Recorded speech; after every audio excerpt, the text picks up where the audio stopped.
Hey everybody, Daniel Johnson from the VENZA Dutch office. Thank you for coming to this webinar on vendor management. We're glad you're here. There's a few people with me here. Let me, if I may, take a few moments to introduce them to you. With us, as always, the man behind the curtain running the show as our producer, Sean Shields. So thank you, Sean, for being here and making this all happen. He is there and monitoring the questions and comments chat feature. So for any of the attendees, if you have any questions or thoughts throughout today's webinar, if you've got anything that comes to mind that you'd like to either share or ask of either Michael or Larry or myself, you can use that feature. Before we get to Larry, who's our presenter, I want to take a moment to introduce Michael from Pyramid. Thank you, Michael, for taking time to be here.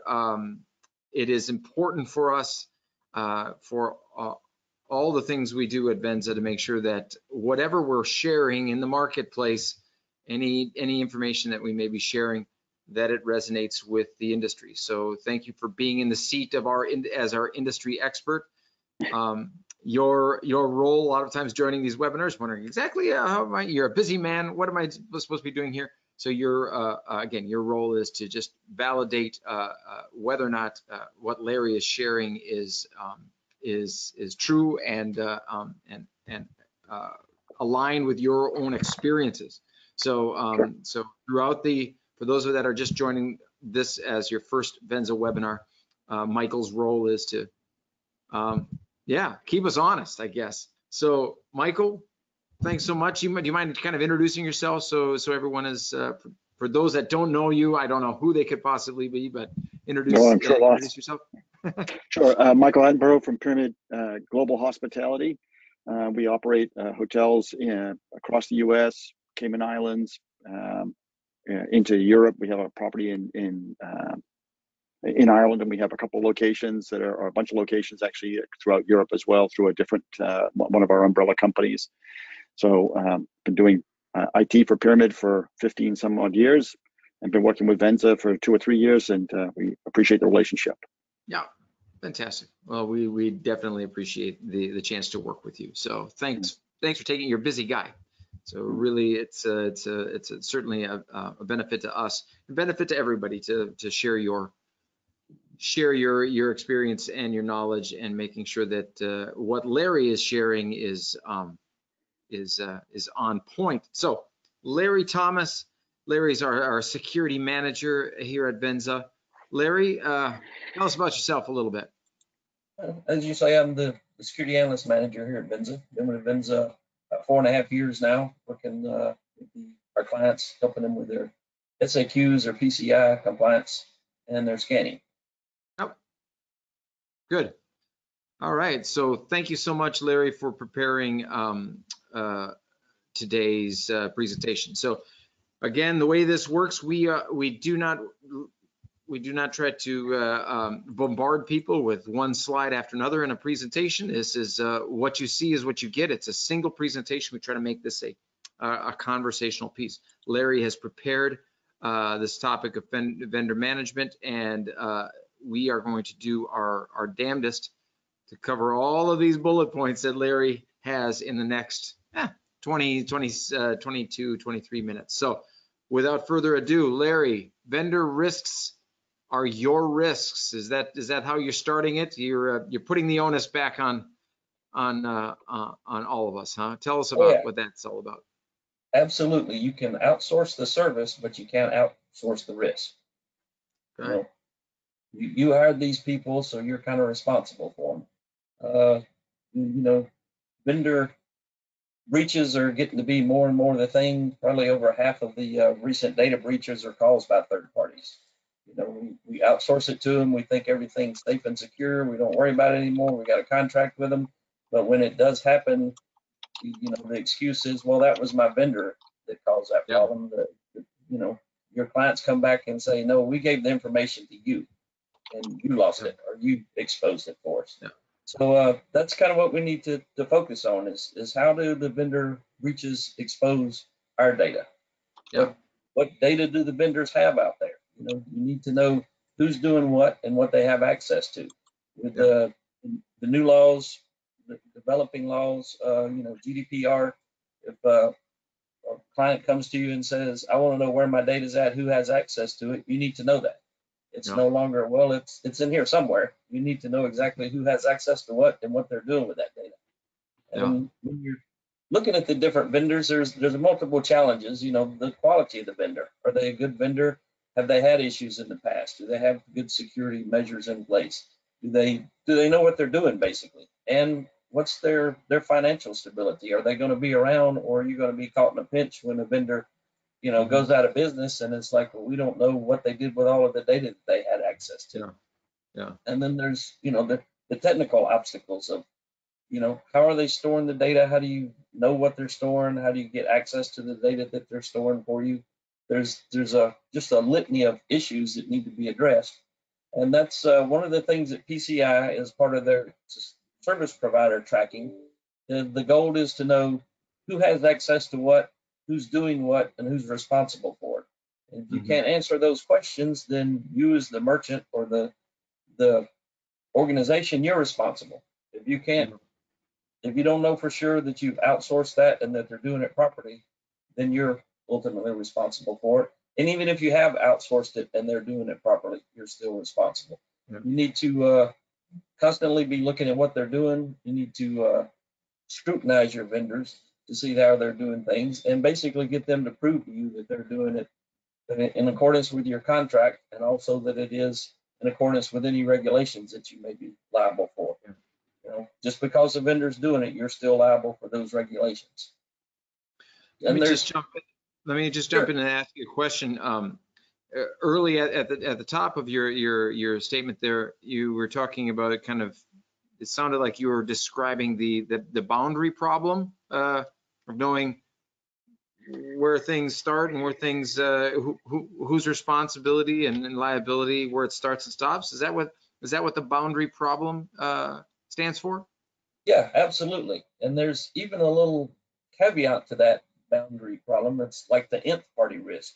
You're outsourcing services or sharing data with a third party. Who are they sharing it with? You're still on the hook for that as well. If it starts in your organization, you're responsible through it all the way through.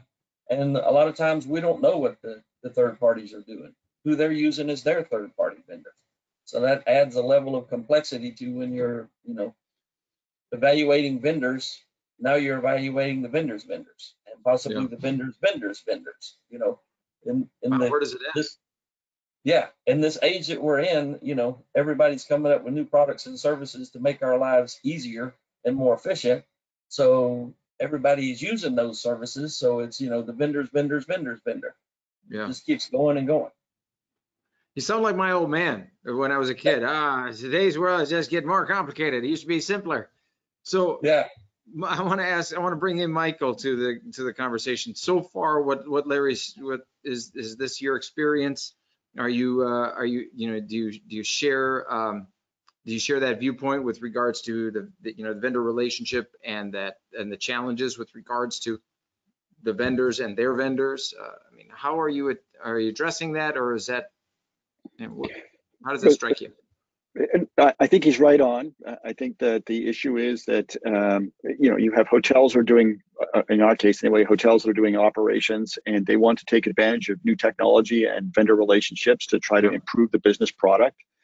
And oftentimes security is not necessarily top of mind. So they may get involved with some individuals not realizing that there may be some questions that need to be asked. So I think that probably gets added into this, but what he's saying is exactly correct. If you collected the information from the customer, they gave it to you, you're supposed to protect it. And it can be the owner, it can be the customer, it can be the employee. There's a variety of different individuals that are involved in that part of the equation. And you do have to manage who has access to that data, how it's administered, make sure that data integrity is maintained, and that it doesn't get disclosed in a fashion that was unexpected or unauthorized, right? So there's a lot of pieces to that, and it's not a simple task. To go back to what your father said, he's exactly right. It is a very complicated world, and it's getting more complicated by the moment, so unfortunately. Right. So the next column or the next subsection there is about some of the challenges. Vendor quality. So I want to ask you, Michael, before passing it back over to Larry, how are you able to identify vendor quality? Do you have some practices in place to do that? Well, I think we do the things that most people do. So we try to use vendors that we have had established a relationship with. We have branded and independent hotels, so we look and see what the brands are doing to try to validate some of the vendors that we're going to work with. Okay. And then we work through references. Those are some of the steps that we take. When we write contracts, we try to include some privacy status in there in terms of, you cannot take the information, you can't use the information except for the purpose it's intended. And then when a vendor comes on site, we want to make sure that they're accompanied by an employee who knows the systems and make sure that they're not touching things that they're not supposed to touch. It's part of the deal. And as I think Larry referenced, the attestation of compliance for third-party suppliers, we follow that. We collect those on behalf of our hotels in many cases, and we validate those on a quarterly basis to make sure that we have them. There's no foolproof system. A lot of it is education and working with the parties to make sure that we're making good choices. We do have a compliance committee. We run through different vendors and choices at that as well, kind of discussing some of the upcoming things. So that's part of our role too.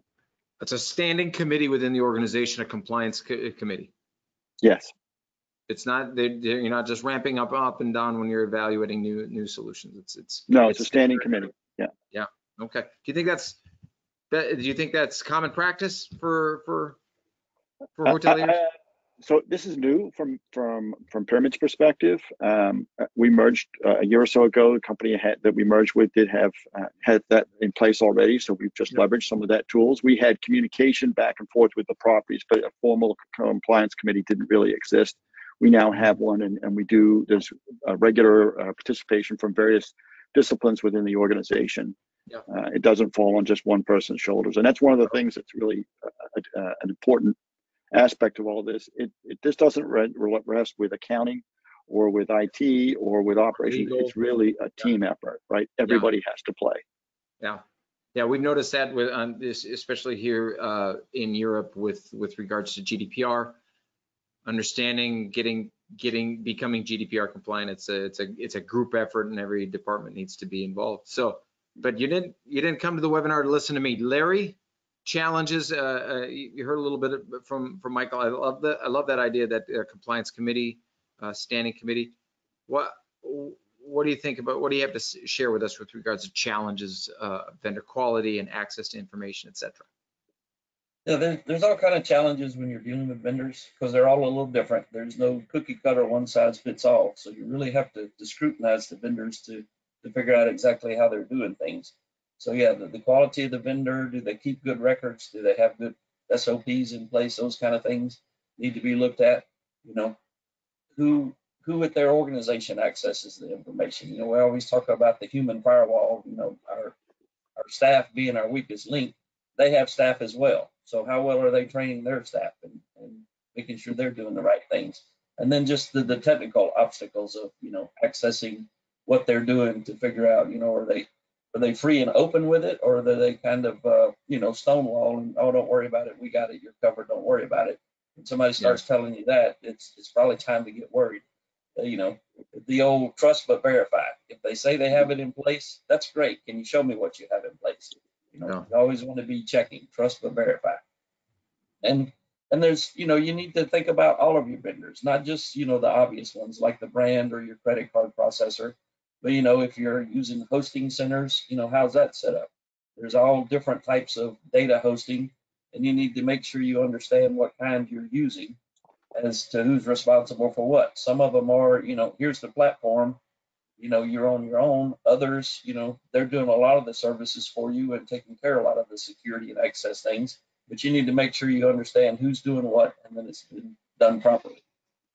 So from a security standpoint, if we're reading between the lines, are you seeing that the hosting centers, data centers, and those areas tend to be areas of exposure that are not frequently observed, Larry? Are you? Yeah, because the thought is, well, I'm paying them for this, so it must be okay. Yeah. And there's a lot of fine print in contracts, and unfortunately, people don't spend a lot of time. It's like, they go to the bottom. What's this going to cost me? Okay, we can afford that, and they're not reading the fine print that it says, you client are responsible for X and Y and those kind of things. We're just too many times assume that somebody else is doing that for us. And that's where we get into the issues. That's what vendor management is all about. Who's doing what and making sure they're doing it correctly. Yeah. Michael, did you think when you got into this business that you'd be evaluating so many contracts with vendors? No, I didn't. I mean, it's far more complex. We used to select, years ago, you selected an option and, you went with the vendor, and if the relationship wasn't good, you changed. Now you have to be far more vigilant in terms of evaluating your vendors, and you have to be realistic and take a look at it every so often during the course of that term, right, to see if it's still working for you. We've had vendors that didn't work out for us.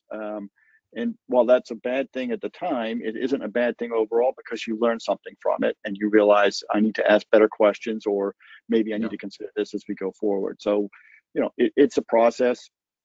If you're not making this, you have to make decisions. Some of them aren't going to work out. Just don't dwell on that. Take the lessons you learn from it and move on to a better place. That's fantastic philosophy. We're getting life philosophy here in our vendor management webinar. That's good stuff. Love it. So the next section, Larry, vendor management process.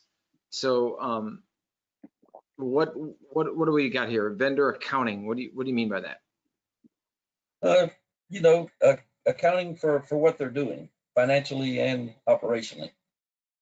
You need to be fully aware of how they are as a company, how they operate as a company, and what's the chance of them being around next year when you still need them, kind of thing. Yeah. And so, and also, are you recommending systems for vendor accounting, vendor management? Is that a software system that you recommend for that, or? Yeah, there's various systems out there you can use for that, and it's, once again, you're outsourcing something, but when you're using a system like that, you need to make sure that it's not cookie cutter setup. It's something that you can customize to what you need, because you don't need to ask all the vendors the same questions. You don't need to scrutinize vendors all the same way. Really, before you even start your vendor assessment process, you need to figure out who are all your vendors, what are they doing for you, and then figure out the level of risk. Your TV vendor at a property is not generally a high risk type thing if they don't have access to any other systems there. But definitely your credit card processor or your PMS system provider, they do have a lot of access to a lot of different kind of information. You need to look at them harder than you look at who provides the TV service for the property. So you need to make sure if you're using a software that it's able to set up to look at it, the vendors, in the right way. Can you change the questions? Can you score questions differently? Can you score vendors differently? Those kind of things. Can some of this vendor assessments and vendor management practices and compliance committees, et cetera, can those that are proponents of it within the organization sometimes get kind of labeled as a drag on innovation within the organization, Michael? I mean, does conflict emerge as becoming the department of no, you can't do that? I think that's a realistic expectation. I think people do look at, you're going to say no. I think what we, from a compliance perspective, we need to be a business enabler, right? So basically what we do is we want to set the culture of the security module in how can we solve your problem? What risks are there? And are you willing to accept that, Mr. Business Leader, as a risk to the business? These are the values that you're going to get from it. This is the risk. We can't mitigate all those things, but we can do this. So I think that's why the compliance and the groups have to be working together, right? Not everything is going to be perfect. There isn't a perfect solution. Larry mentioned TVs are perhaps not such the same concern, and he's probably correct. However, if you think about it, we are streaming people's content now. A lot of times they're connecting their mobile device or whatever to personal accounts. So that does have to be accounted for and have to be secured. Has to be cleared when the user leaves. So yes, we're probably viewed as the no group, but the bottom line is we need to be, an enabler, and we need to identify the risks, how we can mitigate those risks or simplify them, and then whatever's left over, is the value of the business or the application worth the risk? Yeah. So tools that are out there, Larry. I mean, I kind of jumped. You talking about vendor accounting, and then sure enough, on the other column there, software tools. I'm curious about the reporting and alerts period, but I want to allow you to get to the other bullets that you've listed there. What can you tell us about some of these tools that are out there? There are various ones out there. Privacy Nexus is one that VENZA offers. It allows our customers to kind of track their vendors and get an idea, give a platform for the vendors to provide information back to the clients as to what they're doing, how they're doing it, those kind of things. And then you need to the reporting and alerting. It needs to be done at least annually, but some vendors you may want to look at more than annually. So it needs to be set up so that it's alerting that, hey, it's time for the vendor assessment again. Or if they're doing the assessment and they answer questions in such a way that might cause you, to stop and say, wait a minute, this doesn't look good. This is a change from last time. That it alerts you to those kind of changes as well. There's something new here you need to look at. Do you recommend organizations having something that generates those requests from vendors kind of in an automated fashion? It's kind of a scheduled thing, Larry. I would think it would be kind of hard to remember. Well, it's the 1st of March. Oh, I need to reach out to these vendors and have them fill out this. Due to all the changes in personnel and job duties and all that kind of stuff, just putting a reminder on your calendar for next year, you may not be here next year. And it kind of falls through the cracks. So, having a system or tool in place that does that is definitely quite helpful. Kind of helpful, yeah. Because once again, you're relying on people to do things, and not that people are malicious and don't want to do the right thing. Sometimes we just don't do the right thing due to circumstances beyond our control. So anything that you can put in place that automates that for you, tracks it, reminds you, is definitely a plus. Yeah. Great. All right. So as we're winding out the last 5 minutes, I want to make sure that we touch on the final 5 bullets here in terms of best practices. You've got contractual obligations, data minimization, internal resilience, insurance, and backups. So I know Larry wants to talk to those, but I want to make sure Michael has time to share anything. You agreed to do this webinar on vendor management. What best practices spring to mind immediately for you, Michael, for your organization? I mean, I think really it's making sure what data is out there and who has access to it. You have to ask those questions before you bring the products in, and that's the starting point. And then backups and insurance, those are relative. But again, that's if you're using insurance as your protection, things have failed, right? If you have to go to insurance, it didn't work out the way you thought. So yes, you want the insurance, but you want to mitigate that risk as much as you can. Those are the things that I would look for. Yeah, good. Okay, so Larry, last few minutes, you've got the floor, and I will check as you're talking with Sean to see if we've got any questions. But Larry, what best practices? Talk to us. The contract obligations, that's always a start. What's in the agreement? Who's responsible for what? And make sure that's followed up on, that everybody's doing the job. Data minimization, who's accessing what, and do they really need to access it? If somebody doesn't need something, don't let them have it. The zero trust. You only access what you absolutely need to access. The internal resilience.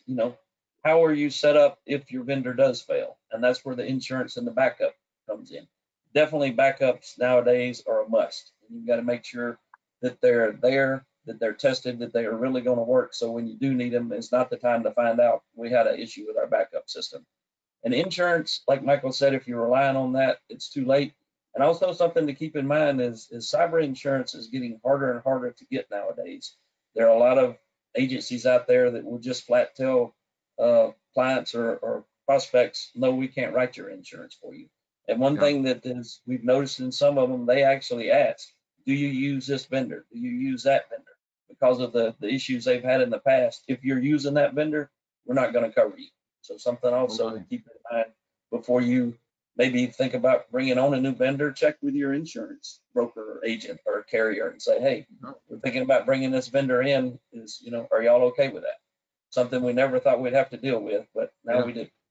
Have you ever thought of doing that, Michael? Is that ever? So we just went through our cyber renewal process, and as Larry stated, that becomes more complicated. And I guess they read the whatever the headlines are, because we get asked about SolarWinds, we get asked about different products that have recently been breached, Okta or whatever it might be, and so it is more complicated. It is an arduous process. But I do think that we've never gone back and asked them if it's okay if we use a particular vendor. We have talked to them about using particular solutions. So, one of the more recent solutions we brought on was a PAM solution to validate administrative accounts. That's always a big deal with insurers, right?